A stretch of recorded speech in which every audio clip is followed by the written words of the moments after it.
ओम नमः सिद्धेभ्यः। ओम नमः सिद्धेभ्यः।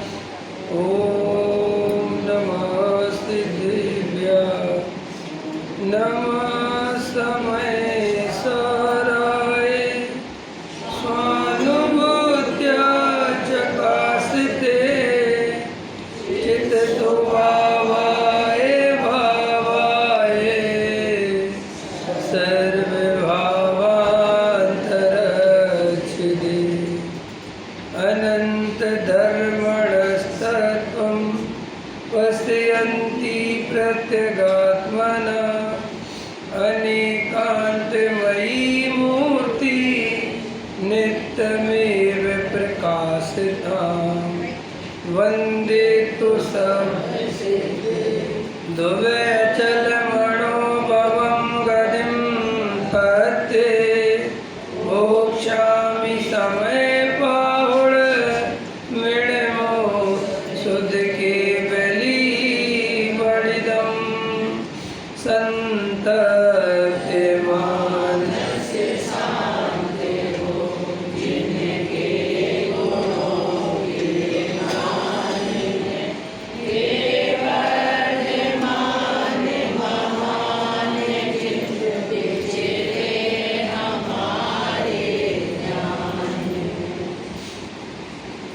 आचार्य कुंद देव द्वारा विरचित समय सार परमागम अशरीरी होने का एक ग्रंथ है। हम सब गहराई से विचार करें, अगर वास्तव में अपन अशरीरी हो जाए, सिद्धालय में जाके अशरीरी जैसे सिद्ध भगवान हैं वैसे अपन सिद्ध हो जाए तो कितना संसार का जो अनंत दुख है, इस शरीर के संयोग के साथ इतना दुख अनंत आकुलता चल रही है, अशरीरी सिद्ध भगवान को उतने अनंत सुख चल रहा है। किसी प्रकार की कोई आकुलता नहीं, कोई विकल्प नहीं, कोई कसाय नहीं, कहीं आना नहीं, कहीं जाना नहीं। एक ही जगह पर बैठकर उनके केवल ज्ञान में सारा लोकालोक झलकता है, फिर भी उनको इस सारे जगत के लोकालोक में उनके ज्ञान में झलकने पर भी उन्हें रंच मात्र भी किसी से राग नहीं, किसी से द्वेष नहीं। और अपन को सारा लोकालोक तो झलकता ही नहीं, कोई भी पदार्थ अपना ज्ञान का गेय बनता है और अपन उसमें तुरंत इष्ट अनिष्ट बुद्धि करते हैं, अच्छे बुरे की कल्पना करते हैं। कोई भी चीज़ हमारा कोई लेना नहीं देना नहीं, रास्ते में जा रहे किसी की दुकान चलती हुई देख रहे, बड़ी दुकान चल रही इसकी तरह, हमने लेना नहीं न देना नहीं। कोई घर बन रहा है, ये दरवाज़ा सही नहीं लगा रहा है, कैसे तरह घर बना रहा है। माने अपन हर चीज़ में संकल्प विकल्प कसाय करते ही रहते हैं। तो श्री गुरु कहते हैं, अगर तुझे वास्तव में संकल्प विकल्प रहित होना है और अशरीरी होना है और इस संसार से अपने को अगर थकान लग रही है तो अपने को इस भगवान आत्मा का परिचय करना चाहिए, इस आत्मा का अनुभव करना चाहिए। देखो भाई, आत्मा का अनुभव दो प्रकार से होता है। एक तो आत्मा का अनुभव सभी जीवों को हो ही रहा है, समझ में आया। सब अपने को जानते हैं कि मैं जानने वाला हूँ, मैं आत्मा हूँ, मैं जीव हूँ। ये तो सारी दुनिया में किसी से पूछ लो कि तुम जीव हो क्या, जीव तो कहेगा मैं जीव हूँ, समझ में आया। लेकिन जो आत्मानुभूति जिसका नाम धर्म है, वो सामान्य आत्मा का, रागी द्वेषी का, कसाय वाले आत्मा के अनुभव का नाम धर्म नहीं है। जो शरीर जो कसाय से रहे, राग द्वेष से रहे, जो शुद्ध आत्मा है, जो राग द्वेष के काल में भी राग रूप नहीं होता, ऐसा जो आत्मा है उसके अनुभव का नाम धर्म है। ठीक है। तो अब आत्मानुभूति कैसे हो सकती है? तो आचार्य कहते हैं शरीर संयोग आदि तो प्रत्यक्ष ही भिन्न है कि नहीं? शरीर और आत्मा का परिणमन बिल्कुल अलग अलग है कि नहीं? हमें शरीर और आत्मा के परिणमन में कोई प्रॉब्लम नहीं है। शरीर अलग है और आत्मा अलग है, शरीर में स्पर्श है, रस है, गंध है, वर्ण है, और आत्मा में स्पर्श रस गंध वर्ण नहीं है। इसलिए शरीर अजीब है और आत्मा जीव है, और आत्मा में जानना देखना हो रहा है, शरीर में जानना देखना नहीं हो रहा है। बोलो, शरीर जानता है कि मैं जानता हूँ? तो देखो, आचार्य कहते हैं कि यहाँ तुम्हारी प्रॉब्लम नहीं है। शरीर और आत्मा का भेद ज्ञान तो कोई भी कर लेता है। भेद ज्ञान की जो असली प्रॉब्लम है, जब अपन अंदर अपने आत्मस्वरूप में जाकर देखते हैं तो वहाँ पर संकल्प विकल्प कसाय दिखाई देती है। समझ में आया? जहाँ राग है वहीं ज्ञान है, और मैं रागी, मैं द्वेषी, मैं क्रोधी, मैं लोभी, ये अनुभव में आ रहा है। और वो ज्ञान स्वभावी आत्मा दिखता तो है, लेकिन वो राग द्वेष सहित अनुभव में आ रहा है। तो वो राग द्वेष सहित जो अनुभव में आ रहा है, इसका नाम है संसार। समझ में आया? इससे अपना ये अनुभूति अपनी शुद्ध नहीं है। जो वो कहते ना 18-19 नंबर की गाथा में कि यह जीव अप्रतिबुद्ध क्यों है, चर्चा है ना। तो कर्म के परिणाम को, नो कर्म के परिणाम को ये अपना मानता है, ये मेरे हैं, मैं इनका कर्ता भोगता हूँ। जब तक ऐसी मान्यता रहती है तब तक यह जीव अप्रतिबुद्ध है। तो अब गहराई से विचार करते हुए आचार्य कहते हैं कि जो मोह राग देश के परिणाम हैं, ये वास्तव में आत्मा के स्वभाव नहीं है। जो आत्मा का स्वभाव है वो तो जानना देखना है, ज्ञाता मात्र है। ये मोह राग देश के जो परिणाम हैं, ये आत्मा के विकार हैं, आत्मा के स्वभाव नहीं है। तो ऐसा दोनों का स्वरूप भिन्न भिन्न जानकर, और ये ज्ञान स्वभाव का स्वाद और राग का स्वाद भिन्न भिन्न जानकर जो जीव ज्ञान मात्र अपने को देखता है, आचार्य कहते हैं उसे आत्मानुभूति होती है। अब ज्ञान मात्र देख लेने से कि मैं ज्ञान मात्र हूँ, तो ज्ञान मात्र का अर्थ क्या लेना? मैं राग द्वेष का कर्ता नहीं हूँ। राग द्वेष देखो 4 प्रकार की मिथ्या बुद्धि है ना, कौन कौन सी हैं? तो ये शरीर में एकत्व नहीं करना, ये तो समझ में आता है, लेकिन शरीर की क्रिया का कर्तृत्व भी नहीं चाहिए।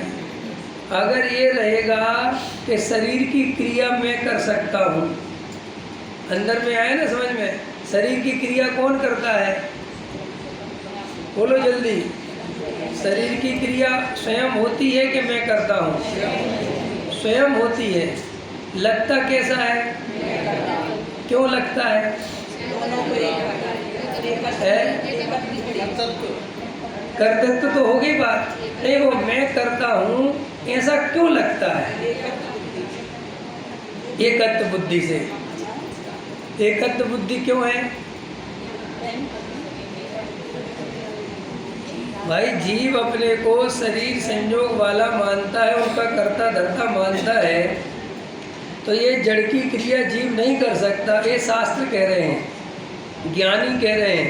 और अपने को लगता है कि क्रिया मैं करता हूँ, तो अपने को मैं क्रिया करता हूँ ये क्यों लगता है?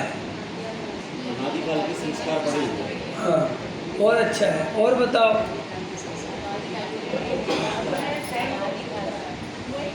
और बताओ क्यों लगता है ऐसा? भाई संस्कार कह दिया, चलो ठीक है, और बताओ। ये सुनना चाहता था।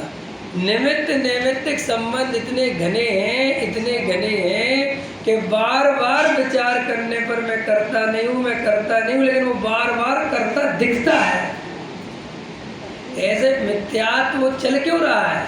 टोडामल जी साहब ने लिखा, निमित्त नैमित्तिक संबंध इतने घने हैं कि मुझे ऐसा ही लग रहा है कि ये प्रवचन मैं कर रहा हूँ, और आपको भी यही लग रहा है कि ये प्रवचन मैं कर रहा हूँ।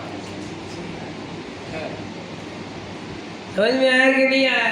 अब ये असली समस्या है कि वो लगता ऐसा है कि कर रहा हूँ, और अंदर बताओ वस्तु स्वरूप कह रहा है कि स्वरूप ऐसा है कि तुम नहीं कर रहे हो। अपन शास्त्रों में से पढ़ के सीख तो लेते हैं कि ये भाषा वर्गणा है, ये अपनी योग्यता से गिरती है, इसका कर्ता धर्ता जीव नहीं है। लेकिन अभी मैं एक अपशब्द निकल जाए मेरे मुंह से, एक अभी आप कर्म 8 होते हैं ना, और मेरे मुंह से निकल जाए 7 होते हैं, तो क्या करोगे आप? हे पंडित जी को कुछ नहीं आता।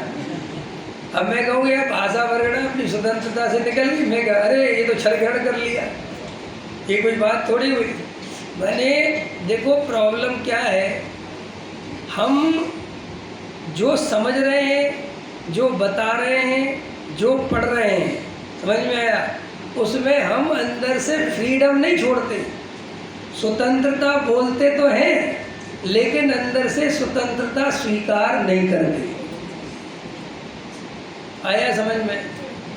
ये आप देख लेना, अपन अपने को कसावट बना के रखते हैं। देखो भैया, परिणाम का कर्ता जीव तो नहीं है, ये बात तो बिल्कुल सत्य है, लेकिन देखो परिणामों का ध्यान तो रखना चाहिए।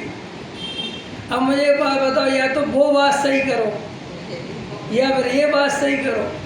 हमारे चक्कर ये कि हम झूला झूलते रहते हैं, हम बोलते भी रहते हैं कि परिणाम का कर्ता मैं नहीं हूँ, और अंदर ये भी धारा चलती रहती है कि भैया परिणाम बिगड़ने नहीं चाहिए, परिणाम संभाल लें। अंदर समझ में आया?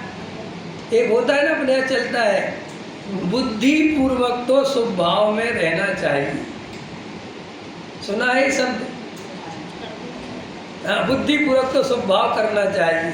तो देखो आपने इसमें ये मान लिया ना कि आप कर सकते, बोलो। देखो अभी आप लोगों को मेरी शैली समझ नहीं आ रही है, हो सकता है कि आप लोग भी ये नहीं समझ पा रहे, क्योंकि हम लोग दोनों शैली से चलते रहते हैं। ये भी बोलते रहते हैं कि आत्मा परम करता है, वो कभी राग का करता नहीं है, और साथ में ये भी बोलते रहते हैं कि स्वच्छंदी मत हो जाना। भैया शुभ उपयोग में, शुभ भाव में तो बुद्धिपूर्वक लगना ही चाहिए, अशुभ में नहीं जाना चाहिए। तो ऐसा लगता है ना कि मैं शुभ भाव करने वाला। अच्छा बताओ, शुभ भाव करने वाला अपने को माना कि नहीं माना? ये बात में हमें बुद्धिपूर्वक शुभ भाव करना चाहिए, मतलब क्या है? ये अपने अंदर सूक्ष्म भूलें पड़ी रहती हैं, अपन नहीं समझ पाते। देखो शरीर और आत्मा के इतने घने निमित्त नैमित्तिक संबंध हैं कि ऐसा लगता है जो मैं सोच रहा हूँ वो ही मैं बोल रहा हूँ। लगता है कि नहीं लगता है? जो मैं सोच रहा हूँ मैं बोल रहा हूँ, और आपको भी लग रहा है पंडित जी जो सोच रहे हैं वही बोल रहे हैं। अब लेकिन वो कह रहे नहीं, सोचने वाला अलग है, बोलने वाला अलग है। तो साहब जी हो कैसे रहा है? बोले सब दोनों में निमित्त नैमित्तिक संबंध है। अब अपन नाम भले ही निमित्त नैमित्तिक रख लें, और वो रख के लें, वो शास्त्रों में लिखा है कि निमित्त नैमित्तिक संबंध है। तो अपन भाषा तो बोलते हैं शास्त्रों की, लेकिन मान्यता अपनी मिथ्यात्व की रहती है। समझ में? जैसे मैं आपसे पूछूं कि भाई शरीर और आत्मा में निमित्त नैमित्तिक संबंध के कर्ता कर्म, तो अपन क्या बोलेंगे? सुशील जी क्या बोलेंगे? लेकिन अंदर में वो निमित्त नैमित्तिक कुछ याद नहीं आता, अंदर में वो कर्ता ही याद आता है। अंदर समझ में आया कि नहीं आया? वो मान्यता, इसलिए मैं कहता हूँ आप शब्दों के जाल में उलझ के रह जाएंगे और मिथ्यात्व का नाश नहीं कर पाएंगे। ये शब्दों का जाल है ये सब। देखो भाई क्या होता है, आपने निमित्त नैमित्तिक बोला कि कर्ता कर्म बोला, बोलने से क्या होता है? आपको अंदर में निमित्त नैमित्तिक संबंध का भाव वासन होता है क्या? देखो कर्म में और आत्मा में निमित्त नैमित्तिक संबंध है। कैसा निमित्त नैमित्तिक संबंध है? कि जैसे आत्मा में मोह राग द्वेष के परिणाम हुए, तो वहाँ जीव के परिणामों का निमित्त पाकर जो कर्माण परगणाएं हैं वे कर्म रूप से परिणमित होकर जीव के साथ एक क्षेत्र बंधन रूप हो जाती है। यही है ना पंडित साहब? कौन? वे कर्माण परगणाएं, उसमें निमित्त कौन है? निमित्त वो भाव कर्म, बराबर। और भाव कर्म से निमित्त कौन सा उपादान कौन है कर्म बनने में? वो द्रव्य कर्म। तो भाव कर्म के निमित्त से द्रव्य कर्म हुआ। काय से हुआ? निमित्त से। उपादान कौन है? कर्म रूप परिणमित होने में उपादान कौन है? वो स्वयं कार्बन बरगड़ा। अब ऐसे ही द्रव्य कर्म के उदय के निमित्त से जीव में क्या हुआ? भाव कर्म। ये कहलाता निमित्त नैमित्तिक संबंध। लेकिन अपन को क्या लगता है? क्या लगता है कि मैंने कर्म बांधे तो अपन कर्मों के कर्ता बन गए कि नहीं बन गए? मैंने यहाँ परिणाम करे इसलिए मुझे कर्म बंधे। अगर मैं परिणाम नहीं करता तो कर्म नहीं बनते। तो अब ये निमित्त नैमित्तिक संबंध माना कि कर्ता कर्म संबंध माना, है ना? और मुझे कर्म का उदय आया तो मैंने मोह राग देश करे। अगर मेरा कर्म का उदय नहीं आता तो मैं राग देश नहीं करता। तो कर्मों का कर्तापन अपने ऊपर लाए कि कर्म के कारण राग देश हुई। दोनों ही तरफ करता आया। अब अपन क्या करते हैं? अपन जिंदगी भर स्वाध्याय करने वाले लोगों के साथ क्या प्रॉब्लम हो रही है? देखो, जो स्वाध्याय नहीं कर रहे उनकी तो बात छोड़ो, वो अपनी बाउंड्री से बाहर है। अपन लोगों के साथ प्रॉब्लम क्या हो रही है? अपन ने भाषा पढ़ ली, सीख ली, परिभाषाएं याद भी कर ली और अपन प्रॉपर जवाब भी देना सीख गए, लेकिन अपनी अंदर की जो मान्यता है वो शब्दों में तो बदल गई, क्षयोपशम ज्ञान में तो बदल गई। अगर कोई रात को भी उठा के पूछेगा कि शरीर और आत्मा में कर्ता कर्म संबंध है कि निमित्त नैमित्तिक, तो क्या बोलोगे? निमित्त नहीं, क्योंकि वो निमित्त नैमित्तिक आपने शास्त्र से पढ़ लिया, लेकिन अंदर में वो कर्ता कर्म ही लग रहा है। आया समझ में? अब देखो, अपन प्रवचन कौन सा अच्छा मानते हैं? प्योर शुद्धात्मा की चर्चा करे तो भी श्रोताओं को डर लगने लगता है कि नहीं ऐसे शुभ भाव की बोली करना चाहिए। कई लोग गुरुदेव श्री को अंदर से स्वीकार नहीं करते हैं। तो वे कांजी स्वामी वाले बैठते कांजी स्वामी की सभा वालों में हैं, लेकिन वे अंदर से गुरुदेव को स्वीकार नहीं करते, गुरुदेव को सुनते भी नहीं। उनसे पूछोगे क्यों नहीं सुनते, तो उनके अंदर ही रहता है कि गुरुदेव ने शुभ भाव की कुछ ज़्यादा ही उड़ा दिया है, एक पक्ष ज़्यादा लिया है, थोड़ा एकांत है, बैलेंस नहीं है। ये उनके अंदर की मान्यता है। इसलिए वे गुरुदेव में सबके सामने तो बोल नहीं सकते, लेकिन हृदय में उनको गुरुदेव के प्रति वो बहुमान नहीं आता, उनको गुरुदेव श्री के प्रति वो आदर नहीं आता, वो रुचि नहीं आती, क्योंकि वो अंदर में गांठ है। वो नहीं समझ में आया? और पड़ी है वो सुन नहीं पाते, क्योंकि वो उनके चोट लगती है जब वो गुरुदेव श्री कहते प्रस्तील संयम आदि में धर्म नहीं, इनका कर्ता जीव नहीं, ये तो होने योग होते से क्या लेना देना, और इसमें धर्म माने तो मां मिथ्या दृष्टि। तो वो बहुत चोट लगती है, तकलीफ होती है उसको। मैं तो आप लोगों को जानता नहीं, लेकिन आप अपने अंदर चेक करना। अगर आपको अभी तकलीफ होती है बातें सुनकर, तो अभी आप समय सार समझ नहीं पाए, अभी अपने को शुद्धात्मा की अनुभूति नहीं हो सकती, क्योंकि व्यवहार का स्वभाव का हृदय में श्रद्धा में पूरी तरह निषेध आना चाहिए कि मैं इसका किसी भी प्रकार से कर्ता वर्ता नहीं हूँ। ये तो भूमिका के अनुसार राग आए बिना नहीं रहता, और राग आता है वो भी मेरे लाने से नहीं आता है। ये औदिक भाव अपने कर्ता धरता नहीं है। कोई व्यक्ति जिनेंद्र देव की बहुत पूजा भक्ति करता है, प्रक्षाल करता है, खूब उनके प्रतिमाओं का खूब प्रक्षाल करता है, खूब ध्यान रखता है, खूब मंदिर साफ रखता है, इसलिए वो ज़्यादा धर्मात्मा है। और एक व्यक्ति 5 मिनट में दर्शन करके चला जाता है, इसलिए इसको देवसास गुरु की भक्ति कम है ना। ये तो राग की तीव्रता और मंदता का लक्षण है। आया समझ में कि नहीं? ऐसे उदाहरण देखो पंडित साहब, पैसे में हम सबकी उपादेय बुद्धि एक जैसी है थोड़ी देर के लिए, लेकिन पैसे कमाने का भाव एक जैसा नहीं है। है क्या एक जैसा? बोलो। तुम लोगों को महिलाओं की तरफ से बोलते हैं, महिलाएं ज़्यादा है ना। सोने में उपादेय बुद्धि एक जैसी है, लेकिन पहनने का राग एक जैसा नहीं होता, लेकिन उपादेय पूरा है। बूढ़ी अम्मा से भी पूछोगी चैन, हाँ हमारी चैन रखी रहने दो, ठीक है कि पहन लो, नहीं पहनने से कोई मतलब नहीं। तो देखो, श्रद्धा का काम अलग है और वो चारित्र का काम अलग है।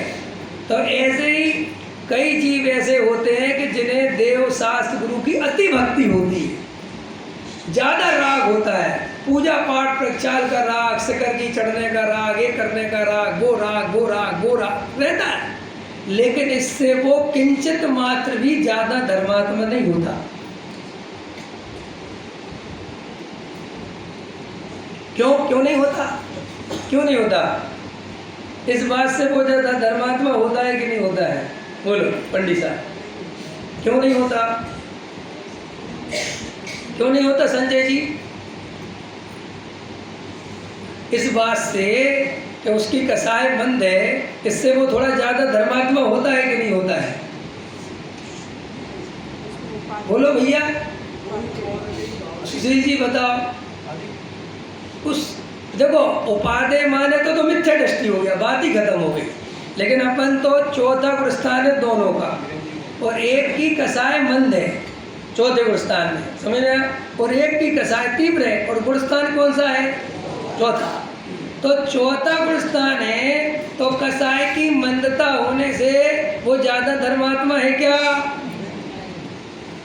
या इसकी कसाय तीव्रता होने, जैसे मान के चलो भरत जी चौथे गुणस्थान वाले हैं उदाहरण के लिए, ठीक है, और बाहुबली भी चौथे गुणस्थान वाले हैं, लेकिन बाहुबली जी, उनके पिताजी वो कितने गांव थे?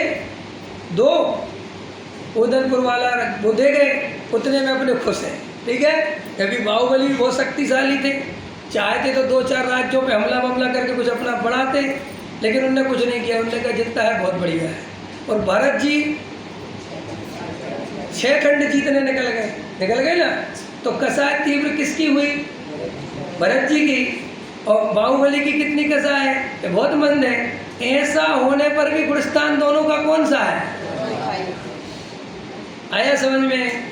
कसाय की मंदता और तीव्रता से गुणस्थान का पैमाना नहीं लगाना। भाई किसी की कसाय मंद है तो उसको ज़्यादा भक्ति है, ज़्यादा करता है, किसी को कम है, होता है उस जाति का तो कम है, लेकिन जो धर्म है वो तो कसाय के अभाव का नाम है। जो शुद्ध परिणति है, जो वीतराग परिणति है, जैसे देखो 5वां गुणस्थान ज़्यादा शुभ भाव से नहीं होता। 5वां गुणस्थान जब उसका शुद्धोपयोग बढ़ता है, समझ में आया? शुद्धता की वृद्धि से जब 2 कसाय चौकड़ी का भाव होता है, उससे 5वां गुणस्थान होता है। अगर कसाय की मंदता से गुणस्थान बढ़ता है, ये उसकी मान्यता है, तो उसका गुणस्थान पहला है।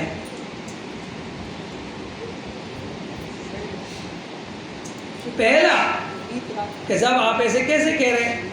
इसके लिए हम नहीं कह रहे, इसके लिए सबसे ज़्यादा प्रमाणिक चीज़ है द्रव्यलिंगी मुनिराज। देखो शुभ भाव की पराकाष्ठा है कि नहीं? लेकिन गुणस्थान पहला। ऊपर चले जाओ तो जो ऊपर के देव हैं, अभी ग्वालियर वाले कितने लोग सुनते हैं नहीं सुनते मुझे नहीं पता।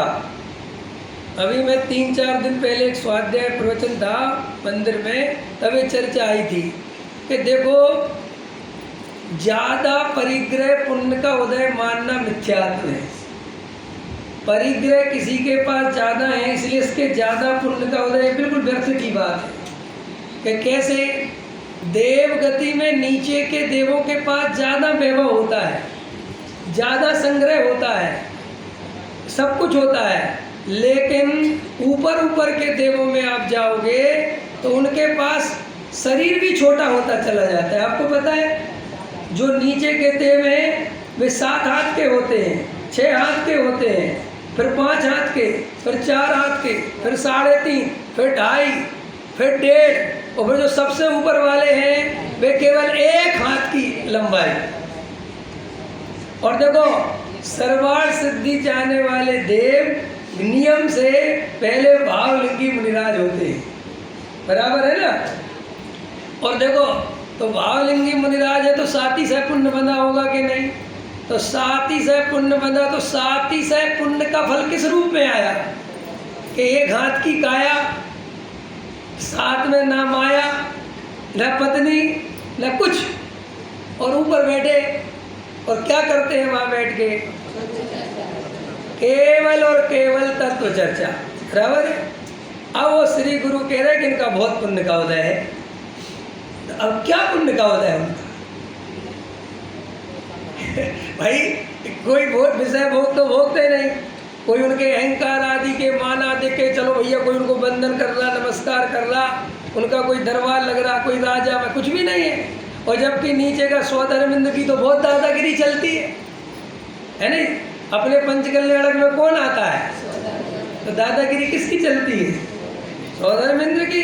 समोसन लगवाते हैं, सारी व्यवस्था देखते हैं, फिर भी वो कहते हैं कि स्वधर्मेंद्र से भी ज़्यादा बड़े देव और ज़्यादा पुण्यशाली देव कौन से हैं, जिनको पंच कल्याणक देखने का राग नहीं आता। अब गजब गजब की बात है, जिस राग को अपन धर्म मान के बैठे हैं, उस राग को देव गति में अपराध माना। वो कहते जो कोई दम है पंच कल्याणक देखने जाना, नहीं साहब वो स्वधर्म को तो बहुत भक्ति आती, कहते कोई काम नहीं। और सुनो वे क्या करते रहते बैठे बैठे, बोलो जल्दी, तत्व चर्चा। और अगर यहाँ पंच कल्याणक चल रहा हो और मैं तत्व चर्चा करता रहूं, क्या करोगे तुम लोग मेरा, सच बताओ। आप अकेले ही करोगे।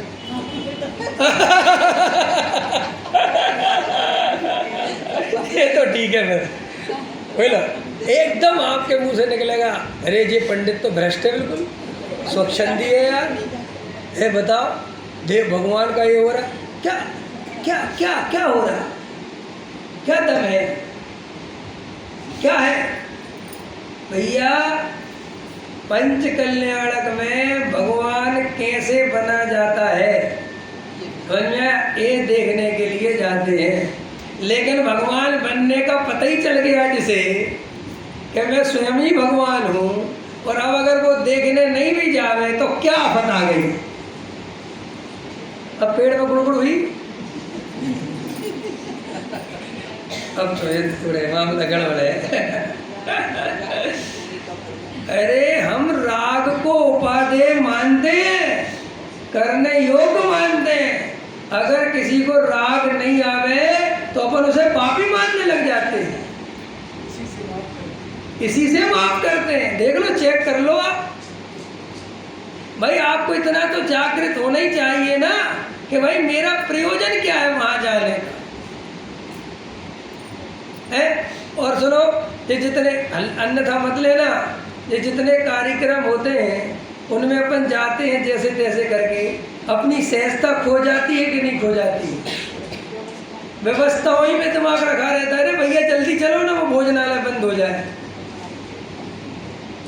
अच्छी खासी घर की रोटी छोड़कर बढ़िया धर्म ध्यान चलता था, बढ़िया अच्छा अपना आराधना चलती थी, लेकिन वो देव शास्त्र गुरु के नाम पे भागो भागो भागो, जाना तो चाहिए जाना तो चाहिए। क्या जाना चाहिए, कहाँ जाना चाहिए?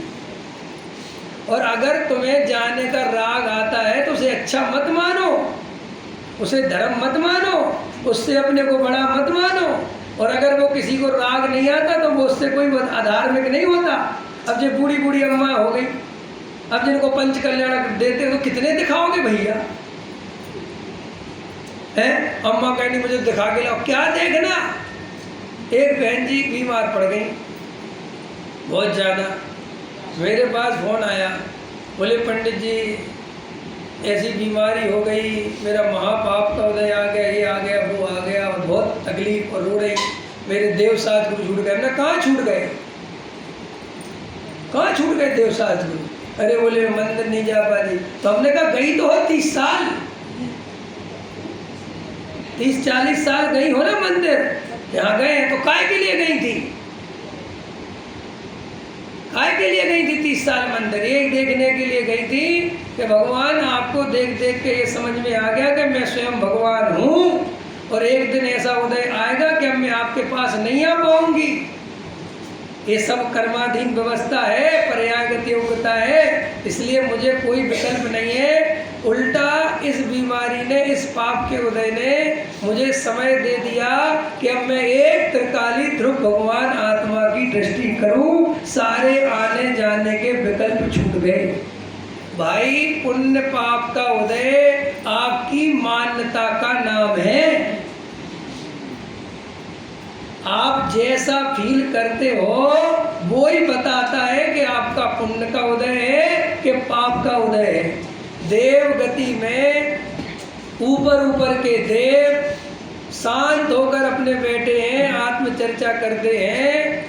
श्री गुरु कह रहे इनका बहुत पुण्य का उदय है। और नीचे वाले देव कभी नंदीश्वर घूम रहे हैं, कभी पंचमेरु जा रहे हैं, कभी कहीं भागते फिर रहे हैं, तो वो कह रहे इनका ज़्यादा पुण्य का उदय नहीं है। समझ में आया? आप बीमार पड़ गए और आपके सारे संकल्प विकल्प टूट गए, आने जाने के विकल्प टूट गए, और आपका शांति से आराधना होने लगी, वेद ज्ञान पकने लगा, तत्व विचार आदि जो नहीं कर पाते थे वो उपयोग लगने लगा, तो आपका पुण्य का उदय आया कि पाप का उदय आया? आया समझ में? पकड़ में आई बात? तो ये पुण्य पाप के उदय में कोई दम नहीं है। और ये स्वभावों के पीछे पड़े रहना, ये तो आत्मा का अनादर करना है। बाहर से भी कोई माप नहीं, बाहर से भी कोई माप नहीं। वास्तव में कोई किसी की माप करे तो करे क्या, और दूसरी बात किसी की माप करके करना क्या? भाई दूसरा सम्यक दृष्टि है। सुशील जी भाई साहब, अरे आप भी आपको बार बार, हाँ मैं देख तो रहा हूँ यार भाई साहब, अरे बोलो। अपन को दूसरा सम्यक दृष्टि है कि मिथ्या दृष्टि, ये पता करने से क्या फायदा है, क्या लेना देना? भाई विवेक मिथ्या दृष्टि है कि विवेक सम्यक दृष्टि है? विवेक क्या खाता है, कैसे उठता है, क्या क्या फर्क पड़ेगा? विवेक सुबह 4 बजे उठता है तो तुम क्या करोगे कि सुबह 4 बजे उठेंगे तो हमें भी सम्यक दर्शन हो जाएगा? ये सब बेकार की बात है। सुबह 4 बजे उठने से सम्यक दर्शन नहीं होता, और रात को 2 बजे बैठने से सम्यक दर्शन नहीं। इसका क्या, सम्यक दर्शन 24 घंटे ओपन है, 7 डेज और 24 आवर्स है। आप जब चाहो तब लो, कोई रात दिन का भेद नहीं अपने यहाँ कि ब्रह्म मुहूर्त में ज़्यादा होता है। सब तुम्हारा ब्रह्म मुहूर्त तभी है जब तुम जाग जाओ। समझ में? ब्रह्म मुहूर्त वही है जहाँ तारी लग गई, जहाँ आत्मा की धुन लग गई, बस ब्रह्म मुहूर्त। ब्रह्म मुहूर्त का अर्थ क्या होता है? जिस मुहूर्त में आत्मा दिखने लगे उसका नाम ब्रह्म मुहूर्त, और कोई ब्रह्म मुहूर्त नहीं होता। समझ में? अब लोग कहते पहले के लोग देखो 4 बजे उठ जाते थे, तो भैया पहले के लोग 8 बजे सो जाते थे। हम भी गांव में रहते थे तो 4 बजे उठ के ही बैठ जाते थे। करते कि 8 बजे से किसी बच्चे को सुला दोगे तो कितना सोएगा? लाइट होती नहीं थी तो 4 बजे उठ के बैठ जाते थे। आवाज़ तो 12-1 बजे तो सोने में बच जाता है। अब कहो कि 4 बजे उठ के बैठ जा तो दिन भर सोएगा बेचारा। तो ऐसे बंधन नहीं बांधना, सहज रहना, अपने को जबरदस्ती शुभ भाव करना ही चाहिए नहीं। जो आपको सहज आता हो वो असली शुभ भाव है। क्या कहा मैंने? देखो आप रोज मंदिर जाते हैं, जरूरी नहीं कि शुभ भाव हो। किसी बातें कर रहे पंडित जी, अरे हो सकता है आप बेहोशी में जाते हो, आपको रोज आदत पड़ गई मंदिर जाने की, आप चले जाते हो। आप अंदर मंदिर के अंदर कब चले गए, देवशास्त्र गुरु गर्ग बोल दिया, 24 तीर्थंकर गर्ग बोल दिया, 2-4 स्तुति पढ़ ली, पूजा पढ़ ली, 2-4 बहनों की तरफ देख भी लिया, और बहन तुम ठीक हो, आओ, और ऐसे एकदम मजा सा आ जाता है, एकदम बढ़िया, और अपने घर आ गए। तुम्हें पता ही नहीं है कि शुभ भाव हुआ भी है कि नहीं हुआ है। बेहोशी कभी भी जीव को असली शुभ भाव भी नहीं होने देती। क्या कहा मैंने? अगर हमारे अंदर बेहोशी है, हमें कोई होश नहीं है, हमने कब चावल चढ़ा दिए, कब भगवान के दर्शन कर लिए, अथवा इनके दर्शन करने का क्या प्रयोजन है। हम मंदिर में गए और हमें जिन दर्शन में निज दर्शन नहीं हुए, तो बोलो जिन दर्शन सफल हुआ? आया समझ में? तो देखो 2-3 बात पक्के से समझ लें कि शुभ भाव धर्म नहीं, एक बात, शुभ भाव का कर्ता जीव नहीं, और किसी के कसाय मंद हो इससे वो बड़ा धर्मात्मा नहीं, और किसी के कसाय थोड़ी तीव्र हो इससे वो पापी नहीं। ठीक है, क्लियर हो गया? किसी को बहुत पूजा पाठ भक्ति का राग आता है, किसी को नहीं आता है। ये प्रत्येक जीव की स्वतंत्रता है। देखो किसी का स्वाध्याय में बहुत मन लगता है, इतना उसका पूजा पाठ में मन नहीं लगता। किसी का पूजा पाठ में ज़्यादा मन लगता है, उतना स्वाध्याय में नहीं लगता। तो इनका कर्ता जीव नहीं है, ये तो उसकी पर्यायगत योग्यता प्रत्येक जीव की अलग अलग है, इसलिए किसी की नकल नहीं करना। बोलो जैन धर्म में किसी की कोई नकल करता है? करता है? बोलो। देखो तीर्थंकर परमात्मा छायक सम्यक दृष्टि होते हैं कि नहीं होते हैं, लेकिन वो अपनी जिंदगी बिल्कुल अपने हिसाब से जीते हैं। जीते कि नहीं जीते हैं? वे कभी दूसरों के प्रभाव में नहीं आते। जब तक उन्हें दीक्षा का भाव अंदर से नहीं आता, ना तो वो किसी के सामने रोते रहते हैं कि मैं संसार में फंसा हूँ, मैं राग देश में फंसा हूँ, अरे मैं तो तद्भव मोक्षगामी हूँ, कहाँ ये राग देश, कैसे कोई कहीं दिखा शास्त्रों में? बिल्कुल सहज रहते हैं। आदिनाथ भगवान जब राजा ऋषभदेव थे तो उनके पिताजी ने देखा कि बड़े भैया तीर्थंकर के जीव हैं, है ना, सर्वार्थ सिद्धि से आए हैं, क्योंकि ये सब उनको कैसे पता चल जाता है पता है आपको? अवधि ज्ञान से। हाँ ये बहुत अच्छा है। अरे भाई जब वो आते तो इतने VIP तरीके से आते हैं कि वो तो हर आदमी को ही पता चल जाता है कि क्या चीज़ है। भाई 9 महीने 6 महीने पहले वो रत्नों की वर्षा, और फिर लगातार, फिर भैया वो स्वधर्मिंद का आना, वो सब आना, फिर उनका वो, तो भैया वो पूछेंगे कि नहीं कि भैया ये कौन आ गया अपने घर में? तो वो बताते होंगे कि नहीं कि ये तद्भव मोक्षगामी तीर्थंकर के जीव हैं। तो अब इतनी बात जिनके बारे में किसी को पता हो, वो पिता उनकी शादी करने के बारे में सोचे तो सोचे कैसे? है? तो दादा सुनाते थे ना बहुत बढ़िया से, डॉक्टर साहब सुना होगा सबने, पंचकल्याणक वगैरह में सुनाते थे वो, कि मारू देवी और नाभी राय जी बैठ के कह रहे हैं कि हम अपने ऋषभ बड़े हो गए हैं और अब इनकी शादी विवाह, तो अपना तो कर्तव्य है, हालांकि ये करेंगे तो नहीं, लेकिन अपना तो कर्तव्य है कि अपने को तो बात करनी चाहिए। तो क्या कहती हैं मरु देवी कि कहाँ से बात स्टार्ट करोगे? बोले शादी वादी की मत बोल देना, विवाह मत बोल देना, धर्म से चर्चा चालू करना। ये कैसे करना? कि सुनो ऋषभ, 2 प्रकार के धर्म होते हैं।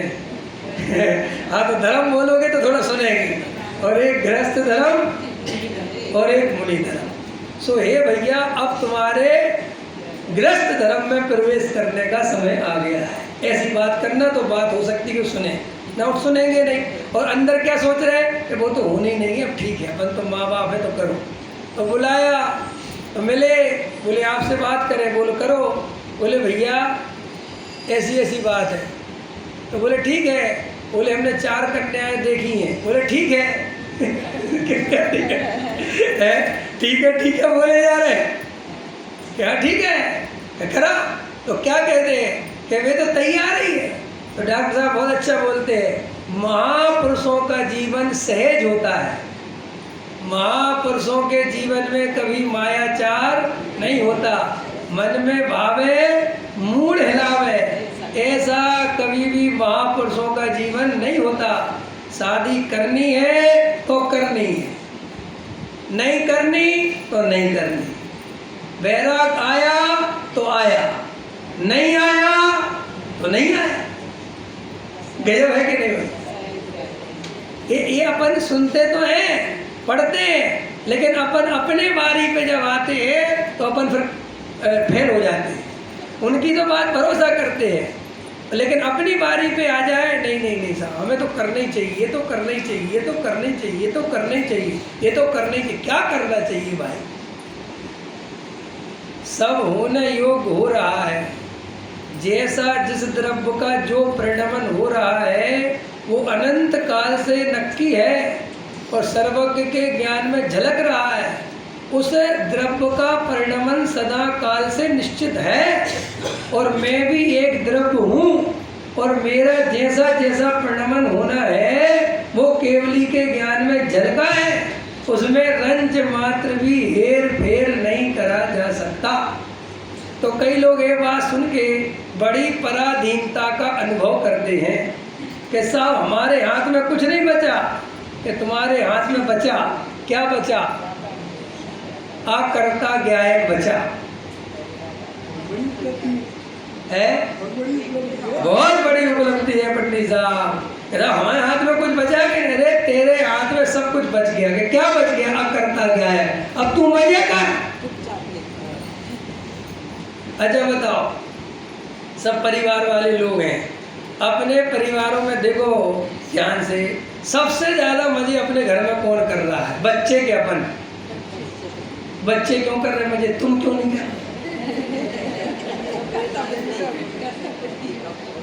है? अभी मेरा बेटा आया है ना, बेटे पे है ना, तो हम आ गए यहाँ। तो हमने कहा बेटा चलो तुम जाओ, तुम्हें प्रवचन करना, हमें क्या लेना। समझ में आया कि नहीं आया? हम तो अपनी मस्ती मारेंगे नानी के। अब मैंने कहा मुझे भी मारनी मस्ती। बोले आप नहीं मान सकते। क्यों? कि तुम्हारे ऊपर तो करना है। तो देखो श्री गुरु कहते कि जिसके एक पिता की छाया है, अभी मेरे बेटे को पता है ना कि सब व्यवस्था कौन देखेगा भाई, कौन सी टिकट से जाना, कब जाना, क्या सब कौन देखेगा? पापा। उसे कोई विकल्प है? तो वो आनंद कर रहा कि नहीं कर रहा? ऐसे ही हमारी सारी व्यवस्था जब सर्वज्ञ ने ले रखी है, समझ में आया? कि तू मस्त रहे ना कि महाराज हमारा मोक्ष है, होगा तो होगा, तू चिंता मत कर। अरे गजब हो गया कि साहब समझे, तू छोड़, तो मैं करूँ क्या? आकर्ता ज्ञायक देख, और बस ये देखते ही मोक्ष हो जाता है। क्या गजब की व्यवस्था है।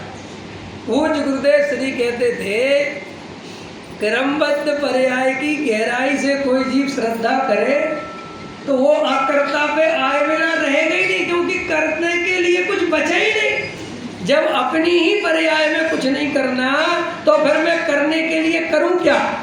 फिर तो जो हो रहा है सो जानोगे। भाई हम सब संकल्प विकल्प तोड़ना चाहते कि नहीं तोड़ना चाहते? बोलो क्या है आपका, क्या उद्देश्य है? हम स्वाध्याय में आए हैं तो संकल्प विकल्प विलीन जालम, ये संकल्प विकल्प का जाल आप विलीन करने ही बैठे हो ना कि सब खत्म हो जाए, विकल्प आना बंद हो जाए। बराबर। तो आचार्य कहते हैं ये जितने विकल्प आ रहे हैं ये कर्तृत्व से ही आ रहे हैं।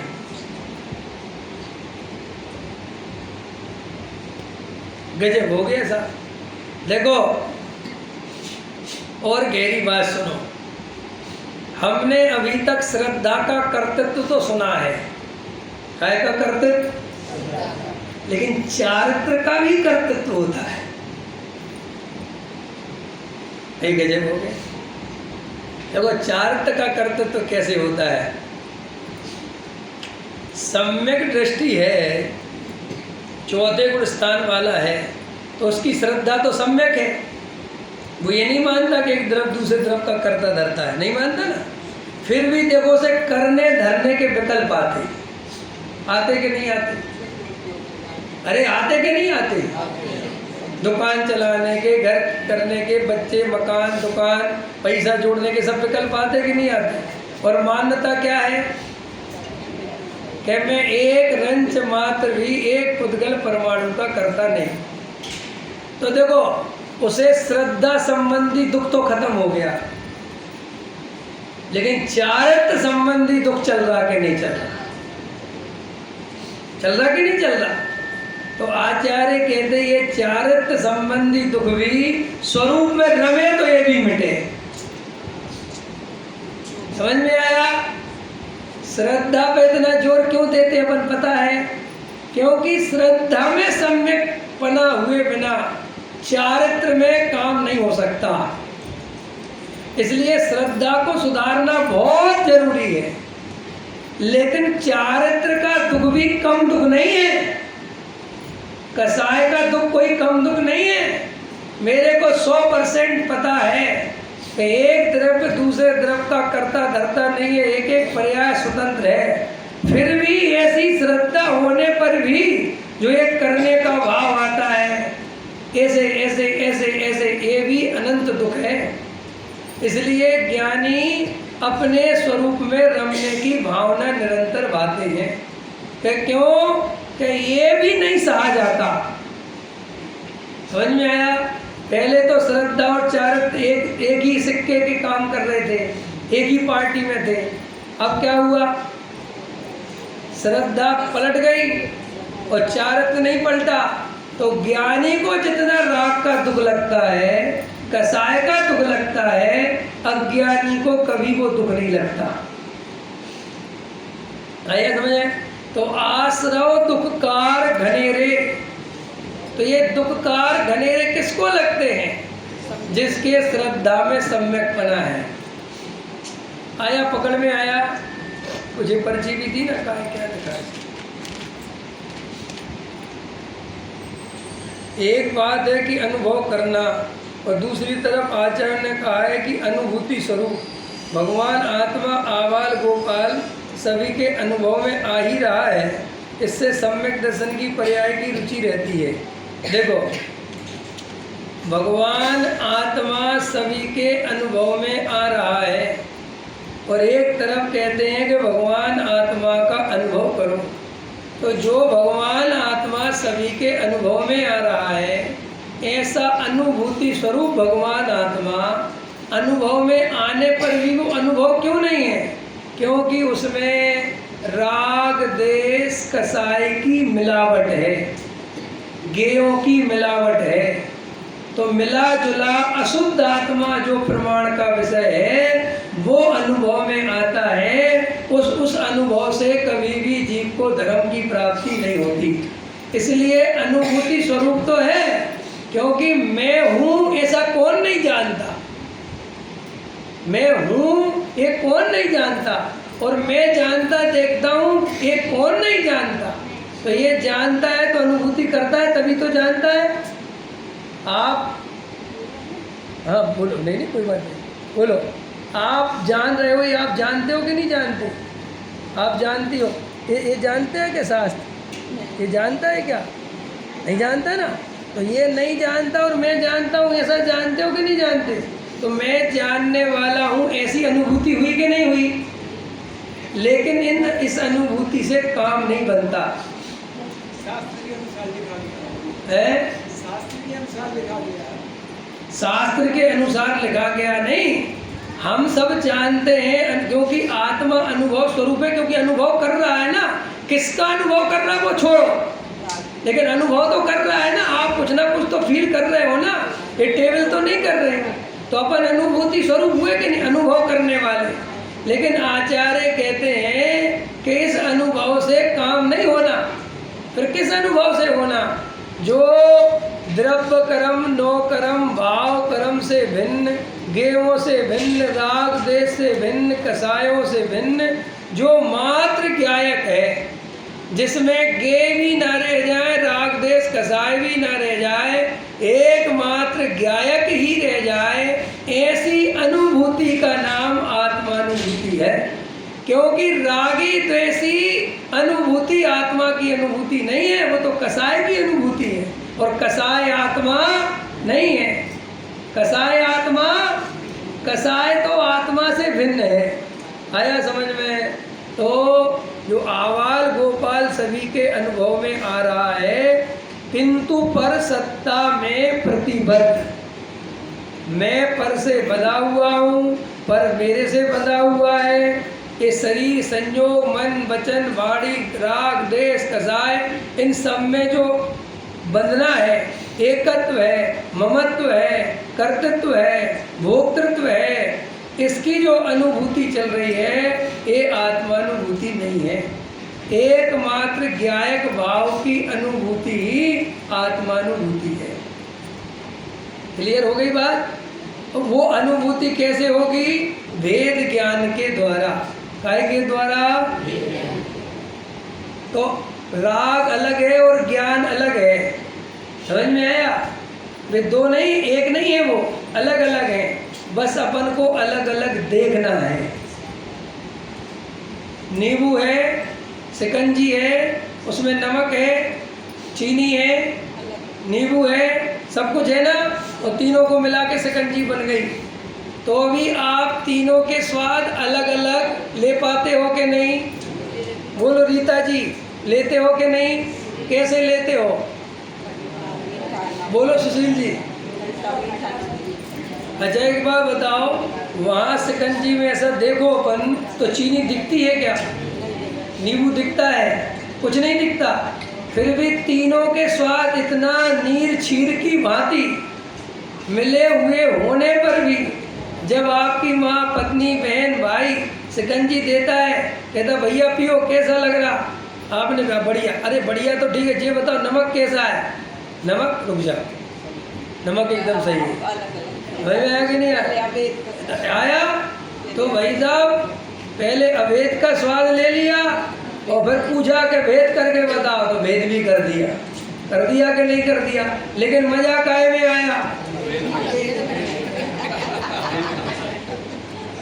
ऐसे ही श्री गुरु कहते हैं कि आत्मा का अभेद अनुभव करोगे तो आनंद आएगा।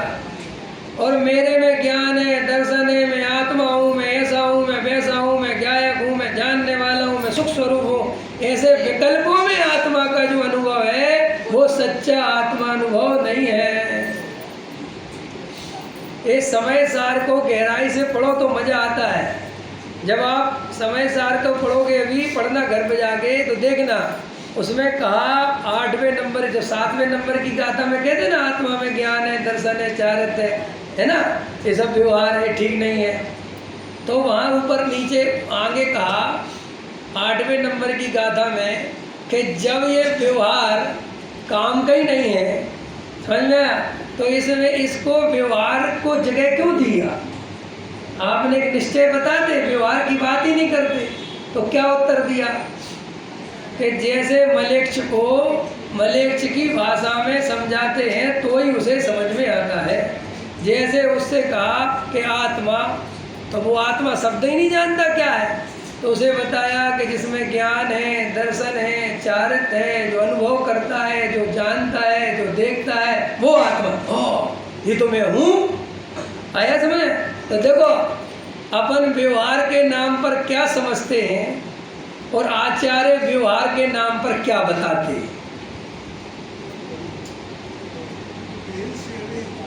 देखो वे ये कह रहे हैं कि हमारा व्यवहार कोई क्रियाकांड है ही नहीं, उनका व्यवहार कोई स्वभाव है ही नहीं।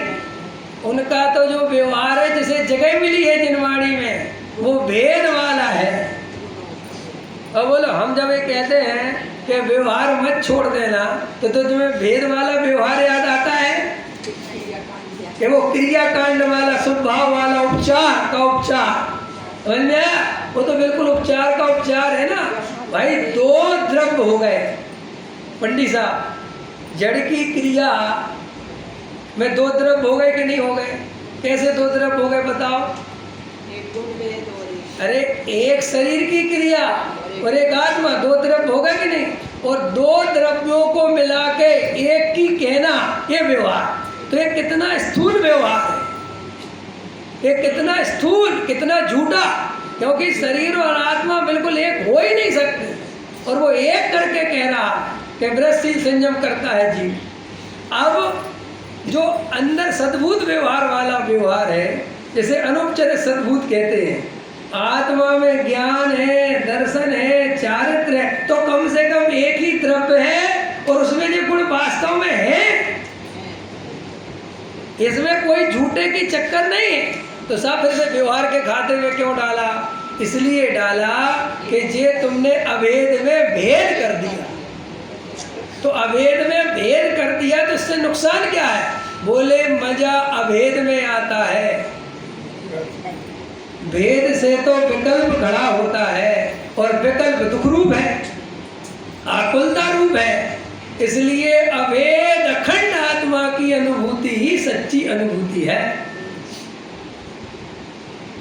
आया समझ में?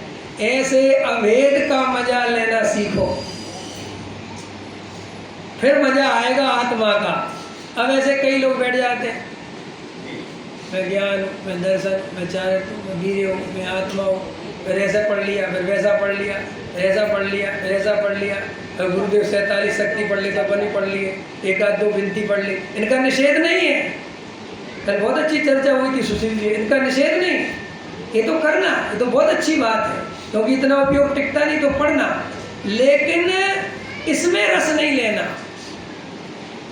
रस तो अभेद में लेना, माने ऐसा बोलते बोलते अभेद का लक्ष्य रखना, ये भेद छोड़ना कि साहब 47 में से 3 पढ़ी और अभेद की तरफ जाने लगे तो क्या करना, 47 पूरी करना कि अभेद में चले जाना।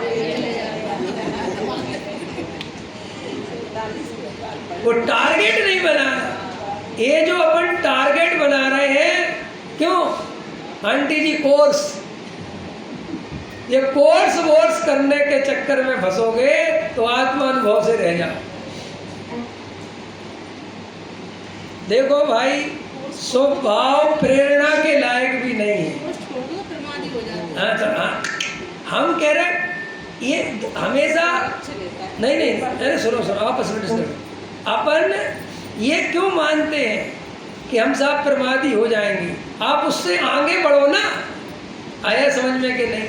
हमने ये लक्ष्य निर्धारित कर लिए कि हम साहब शुभ भाव नहीं करेंगे तो अशुभ भाव में चले जाएंगे। आपको ये डर क्यों सताता है? अगर अपन इसी डर में जीते रहेंगे तो शुद्ध का लक्ष्य करेंगे कब? भाई हम वेद को छोड़ देंगे तो हम नीचे आ जाएंगे, तो फिर अवेद में तो कभी पहुंच ही नहीं पाओगे। नहीं समझा? और कभी भी अपने जीवन में कोई भी धार्मिक क्रिया को रूटीन वर्क मत बनने दो। क्या बोला मैंने? ये रूटीन वर्क समझते हो कि नहीं? है भाई, क्या समझते हो बच्चे? बोलो,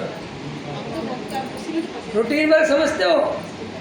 रूटीन वर्क समझा देता हूँ। जैसे अपन रोज मंजन करते ना, अरे करते हो कि नहीं करते? रोज नहाते धोते हो ना, तो देखना आज ही कल आज तो हो गया जो होना था, कल प्रयोग करके देखना, तुम्हें पता ही नहीं चलेगा कब मंजन हो गया, सब हमने नहा धो लिया, कब कपड़े पहन लिए, क्योंकि वो इतना रूटीन वर्क हो गया है, वो इतनी भयंकर बेहोशी में होने लगा है कि हम पूरा मंजन बराबर करेंगे और मंजन के बारे में बिल्कुल नहीं सोचेंगे। बोलो, ऐसे ही आप पूरे समता रस का पान करो, अनुभव रस का पान करो। आप बोलते रहोगे, करते रहोगे, और आपके अंदर में कहीं का कहीं उपयोग चलता रहेगा, आपको कुछ पता नहीं चलेगा, और आप बोलोगे प्रॉपर। तो अपने को याद जो चीज हो जाए वो तो पढ़नी नहीं, जो पूजा याद हो जाए वो करनी नहीं, कम से कम 2-3 महीने नहीं करनी, ताकि भूल जाओ। तो भूल जाओगे तो फिर वापस व्यवस्थित पढ़ोगे, फिर अक्षरों को देखोगे, समझोगे। इसलिए बेहोशी में कोई क्रिया नहीं करना, आदत मत बनने देना, क्योंकि आदत व्यसन है और व्यसन अच्छी चीज नहीं है। आया समझ में? कई लोगों को प्रवचनों का व्यसन लग जाता है, साहब हम तो प्रवचन नहीं सुनते तो नींद नहीं आती। अरे भाई साहब, ये प्रवचन के भरोसे कब तक रहोगे?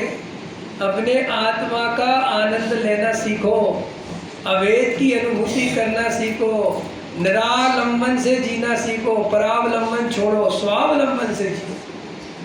ऐसा अंदर अवेद आत्मा का अनुभव करो, ऐसी धुनी लगाओ कि जगत की सकल विकल्प राग देश कसाय ऐसे विलीन हो जाए कि दिखाई देना बंद हो जाए, बस एक शुद्धात्मा का प्रतिभास हो गए। ऐसे उस शुद्धात्मा के प्रतिभास में, उस अवेद अखंड आत्मा की अनुभूति में ही वास्तव में सच्ची अनुभूति छुपी हुई है। तो हम सब भेद ज्ञान करें, सही तत्व निर्णय करें, क्रमबद्ध पर्याय की सच्ची पक्की श्रद्धा करें, शुभ भाव में जरा सा भी लालच नहीं रखना, सहज रहना। जितना आत्मा से प्रेम करोगे शुभ भाव उतने बढ़िया से बढ़िया होंगे, और जितना शुभ भाव से प्रेम करोगे उतना अशुभ भाव होगा। समझ में आया? अगर लक्ष्य बड़ा बनाओगे तो ये शुभ भाव तो ऐसे ही पैदा होते रहते, इनका क्या है। समझ में आया? इसलिए अपन जो समय सार पढ़ रहे हैं तो अपन को शुभ अशुभ की चिंता तो एक तरफ रख देनी चाहिए, अपने को तो एक अभेद त्रिकाली ध्रुव भगवान आत्मा की अनुभूति में उतरना चाहिए। सहजानंदी